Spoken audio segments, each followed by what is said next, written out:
A organização Akatsuki, ela deixou uma marca no mundo ninja. É sério, galera.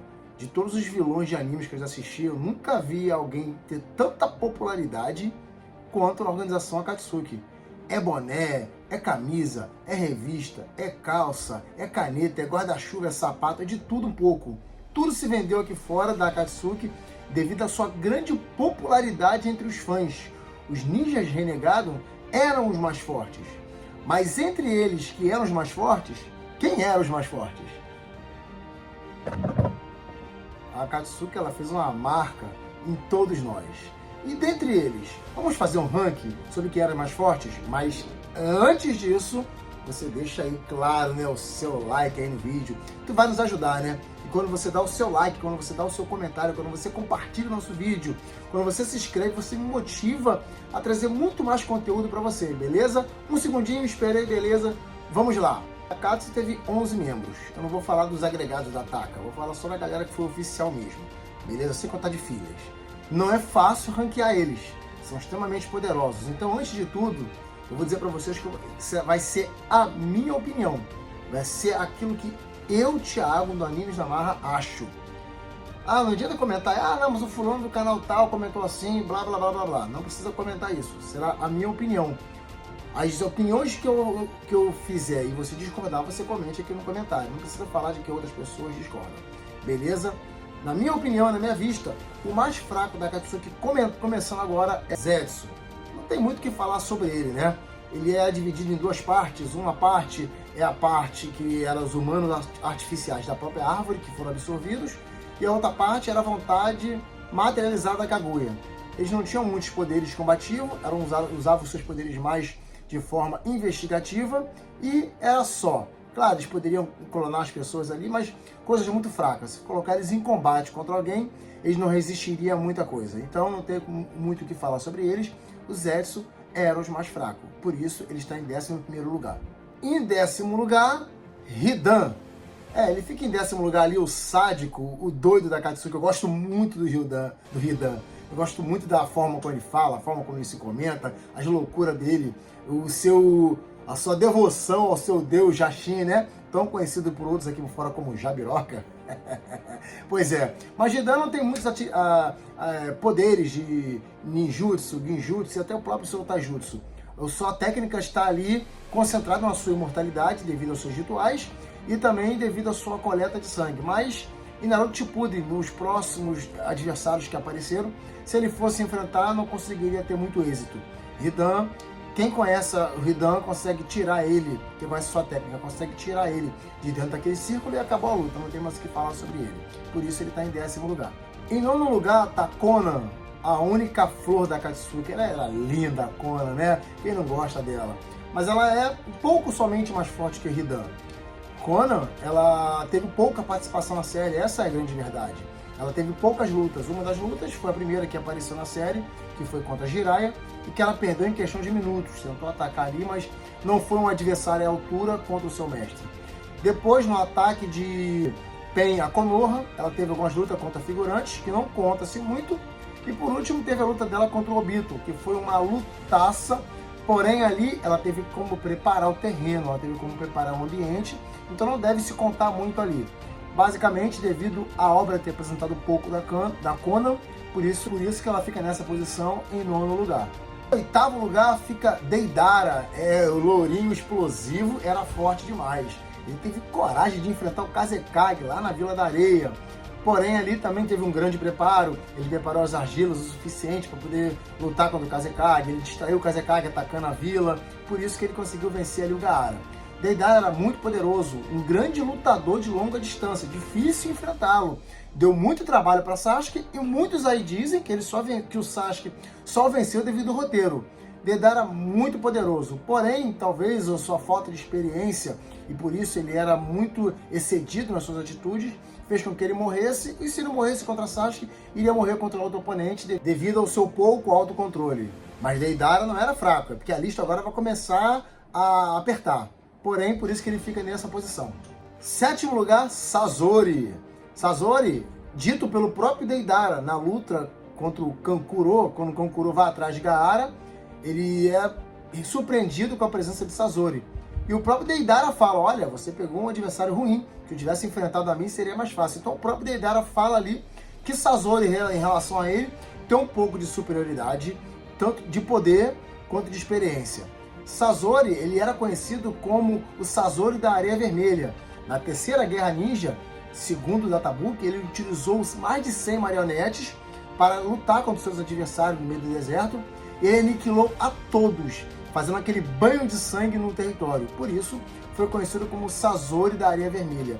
O mestre das marionetes controlava também um terceiro Kazekage, sim, poderosíssimo, que conseguiria manipular a areia de ferro.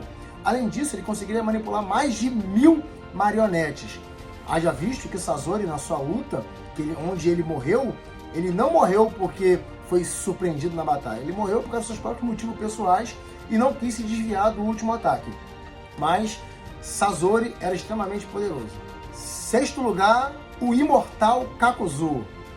Muitos imortais, né? Sazori, Hidan, Kakuzu. Kakuzu, a sua imortalidade era devido aos seus 5 corações. O homem roubava o coração dos seus... Mas roubava no mau sentido, não no bom sentido. Roubava o coração dos seus oponentes e utilizava-os na batalha. E aí, toda vez que ele morria, um coração vinha para o seu corpo principal. Toda vez que ele morria, um outro coração vinha para o seu corpo principal. E assim ele conseguiria ter longevidade. O homem enfrentou o primeiro Hokage. O homem era brabo demais. Conseguiria manipular os 5 elementos da natureza e utilizava isso nas suas máscaras. Porém, ele foi vencido pelo Rasen Shuriken de Naruto. E ele fica nessa posição. Em quinto lugar, nós vamos colocar Kizami Hoshikage. Esse aqui era conhecido como a Biju sem cauda. Dá pra ver que o cara tinha moral no mundo ninja, né? O cara conseguia, com a sua espada semerrada, absorver chakra e usar esse chakra em benefício próprio, inclusive para se regenerar, como ele foi cortado no meio em uma de suas lutas. O cara era brabo demais. O usuário de Suiton, o estilo água, ele conseguiria transformar todo o território em água. O maluco conseguia trazer um oceano do nada. Poderosíssimo Kizami, oriundo da Aldeia da Névoa e parceiro de Itachi. Na Akatsuki, o homem era muito forte. Em quarto lugar, Orochimaru.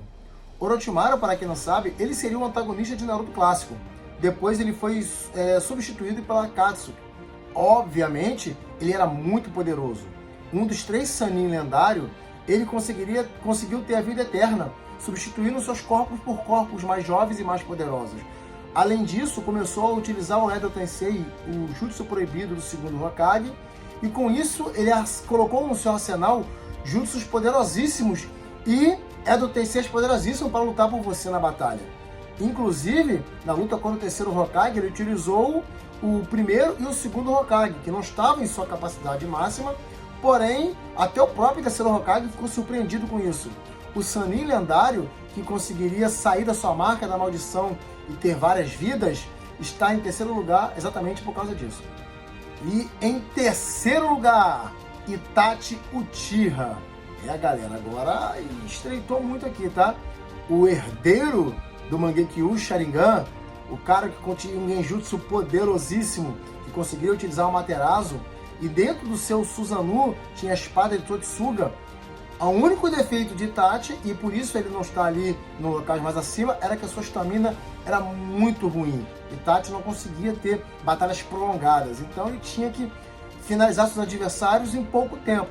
Caso isso não acontecesse, ele tinha que fugir da batalha, como aconteceu contra o Jiraiya. Mas Itachi era poderosíssimo, fortíssimos, como todos já conhecem.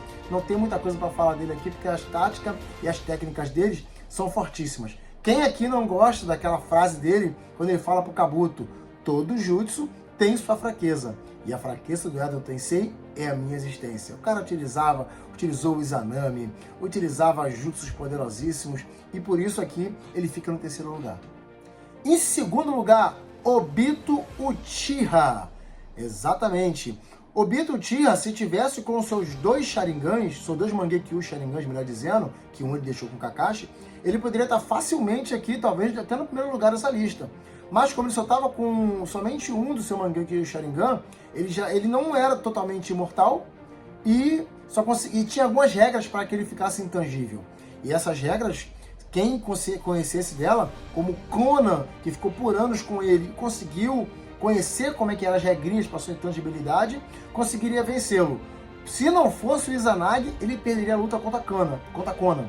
Porém, não dá para dizer que o homem é muito forte. Conseguia ficar intangível, conseguia levar pessoas para outras dimensões, tinha Sharingans de estoques para poder usar o Izanagi ou o Izanami. Ele era muito poderoso. Porém, se tivesse com seus dois Mangekyo e Sharingan, com certeza ele seria muito mais forte ainda, e aí não daria para quase ninguém no mundo ninja contra ele. Em primeiro lugar, Nagato Pain. Não dá para ser outro em primeiro lugar, né, mano?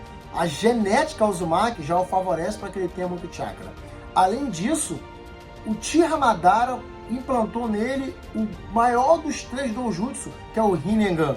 Com o Rinnegan, ele colocava 7 corpos para utilizar os 6 caminhos. Caminho Naraka, caminho humano, caminho Devil, caminho Preta, caminho Ashura.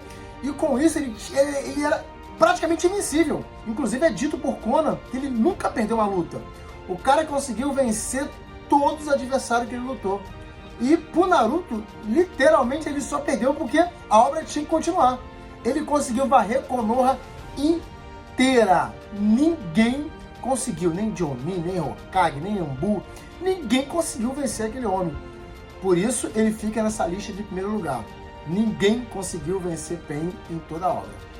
Mas e você, concorda com essa lista? Discorda? Acha que alguém não era para ter em primeiro, não era para ter em segundo, não era para ter em terceiro, não era para ter em quarto? Coloque nos comentários aí e eu vou responder vocês também. Beleza, galera? Não esquece de curtir esse vídeo, de se inscrever no canal, você que não é inscrito, de ativar os sininhos. Beleza, galera? Até a próxima. Fui!